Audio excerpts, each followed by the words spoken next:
From Troy University's Broadcast and Digital Network Earl Hutto Studio, this is Troy TrojanVision News.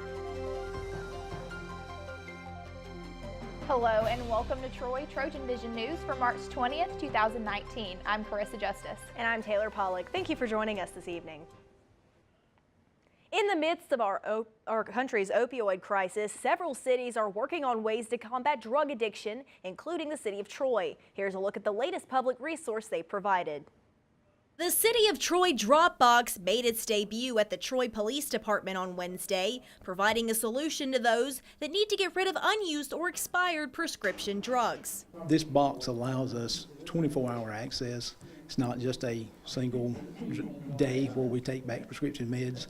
You know, this box is available to our community 24 hours a day, 365 days a year. While throwing or flushing the drugs away may seem like an easy solution, Barr says it isn't ideal. It could fall into the wrong hands. Somebody could see that bottle fall out of the trash, or somebody may go through your trash and get those medications. They clog up septic systems and all those, you know, gosh only knows all that stuff combines in your septic system, what problems that may cause. There's some research being done on that to figure out exactly, you know, the problems that causes in the sewage systems. And Troy residents are already saying the Dropbox is a big help. The meds I have are from when my mother passed, and you have so much to deal with during that time. And then you turn around and now you have these meds that they were taking and you can't do anything with it. And so it's great to be able to get those out and get that worry over. We don't have to deal with it anymore. Again, the drug drop-off box is available to the public 24/7. It's located in the lobby of the Troy Police Department. For the second year, Troy University is looking to reward a student for the good deeds they do in the community. Nominations are now being accepted for this year's Trojan Heart Challenge. Students, faculty, and staff are being asked to nominate a person who has done a good deed for someone else and briefly state why this act deserves recognition. The winner of the Trojan Heart will get the chance to make a $1,000 donation to their favorite nonprofit charity, courtesy of a gift provided by Chancellor and Ms. Hawkins. The deadline for nominations is April 5th. To find out more information about how to nominate someone for the Trojan Heart, you can contact Lauren Cochran in the Civic Engagement Office at lcochran@troy.edu. Finding the right professional clothing for an internship or a job interview can be difficult on a college student's budget. However, Troy's Office of Career Services offers students a chance to get their hands on some professional clothing for free through a service that was back up and running for the spring semester. Aaron Dixon explains.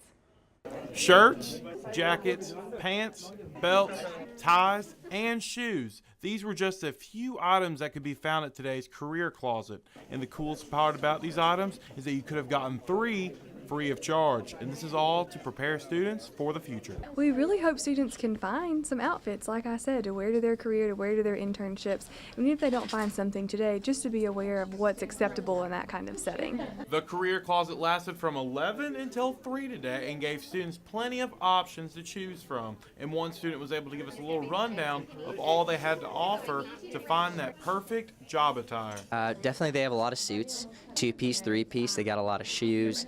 Like I said, I was attracted to the ties, but they also have a lot of, especially for women's, they definitely have a lot of purses, belts, whatnot. So they actually, and I mean, I'm looking at jewelry right now. You know, they got it all.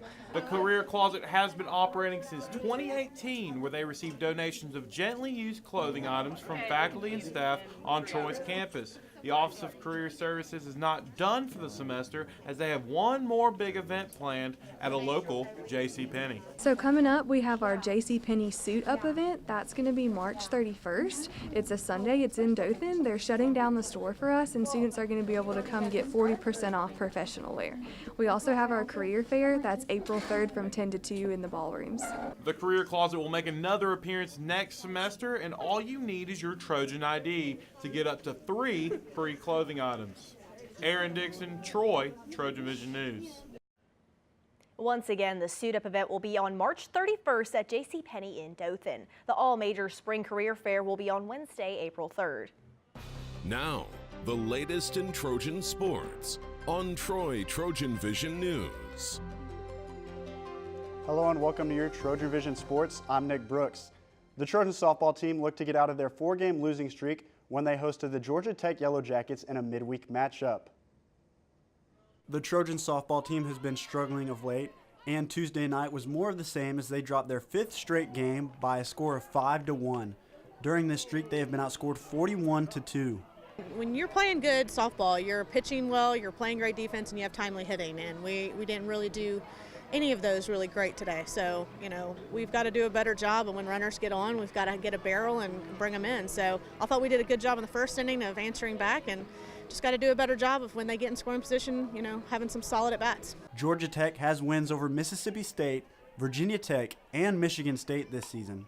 They're a good program. They've done a good job. They hit the ball well. They pitched the ball well. I thought we did a good job of coming out of the beginning on the first pitcher, and I think we had a good plan and did a really good job of seeing the pitches we wanted and laying off her drop ball, and I was really proud of our hitters for doing that. They brought another kid in, and we just didn't make the adjustment. There was a bright spot for the Trojans as Claire Graves gave up 1 run in her 4 innings of work for the Trojans. On the mound, I was really proud of Claire Graves. She really came in there in the 4th inning and pretty much threw a really good ball game. So I was really proud of her. She hadn't thrown a lot, and for her to come in there and really spark us, that was excellent. So we've got a lot of things to grow on. We didn't do some things that we need to do better, and they just beat us. So, we've got to go out tomorrow and Thursday and get prepared for Friday, Saturday, Sunday. Although the team is on a 5-game losing streak, the losses have been from number 8 LSU, 3 losses to number 10 Louisiana, and Tuesday night's loss to Georgia Tech. We just got to keep doing the same thing we're doing. We talk about it all the time, and we've played some really good teams, and they've, done a good job of just playing better than we have. I mean, we've got to do the little things better that we're just not doing well right now. We're not going to do anything different at practice or scream and yell or throw temper tantrums. We're just going to go out there and practice hard and show up and do the little things better than we're doing right now. The Trojans look to improve their pitching and hitting when they hit the road for their 3rd conference series this weekend. The team will be back in action this weekend when they travel to Conway, South Carolina to face off against the Coastal Carolina Chanticleers. The baseball team is looking to end their 5-game losing streak as they play host to the University of Maine tonight. The Black Bears are 1-16 after a loss to Alabama last night, but Troy ace Levi Thomas says they won't be taken lightly. You look at their schedule, they're 1-15 and they've played a lot of really, really good teams. And I believe they opened up with Florida State, and then they had a series with Mississippi State, and they've played some really good teams in between. And a lot of their games have been fairly close. Like they're not just straight blowouts, So they're putting up a fight, and I think what will help us is showing up and trying to play our best game of the year. Because if we show up and take them lightly based on their record, it's not going to go well.